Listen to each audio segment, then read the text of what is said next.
Udal hauteskundeak izan ezik, hauteskunde guztiak irabazten ditu EH Bilduk. Eta udalekoetan 40 bozka eskasengatik galdu genuen. Bozka kopuruan gorantz goaz. Lazkaotarren iritziz ordea, PNV da garaia hauteskunde gehienetan. Bada garaia okerraz ohartarazteko. Irabazleen zaldiaren alde apostu egin nahi duenak kalkulu okerrak zokoratu eta atera ditzala kontu zuzenak. Honek guztiak indarra ematen digu, indarra eta konfiantza. Herritarrek kalean lanean ikusten gaituztenez, gertutasuna eta sinesgarritasuna transmititzen dugu. Oposizioan egoteak herriari begira lan egiteko aukera eta denbora ematen digu. Gazteak politikara gerturatzeko zailtasuna dugu. Gure proiektu politikoa haientzat erakargarri egiten ez dugu asmatzen. Gazte mugimendu sortu berrien igoerak eta EH Bildurekiko jarrerak kezkatzen gaitu, naiz eta ez den beste herri batzuetan bezain adierazgarria.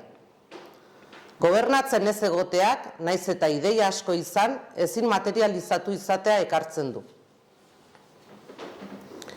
Udalean bi alderdi bakarrik gaude, PNV eta gu. Lazkaon hauteskundetara aurkeztu zen beste alderdia, ordezkaritzarik lortu ez arren, PSE da.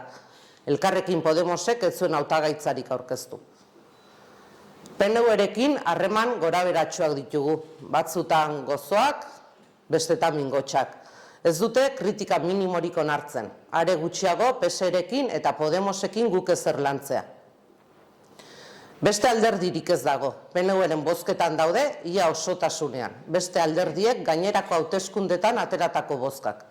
Alderdi politikoak baino alderdi horien erreferenteak bakarrik daude. Oposizioak guk bakarrik egiten dugu. PSEk eta Podemosek ez dute herriko politikan parte hartzen. Gatozen hauteskundetan PSEk eta Podemosek zer hautagaitza aurkezten duten eta zer emaitza lortzen dituzten gakoa izango da udal gobernua osatzeko garaia. Oposizioa errespetuz, baina zorrotz egin dugu. Jarrera eraikitzailea izan dugu. Proposamenak etengabe egin ditugu batzordeetan. Gure jarrera eraikitzailea ikusi ahal izan dute batzordeetan parte hartzen duten eragileek. Oso batzorde bilera gutxitara geratu gara inor joan gabe. Gure asistentzia oso erregularra izan da. PNV-ri gobernu akordioa eskaini genion agintaldi honen hasieran. Ez zuten onartu. EH Bildurentzat mesederako izan da, Lazkaorentzat kalterako. Udal gobernuaren egunerokotasunean baztertuta egon gara.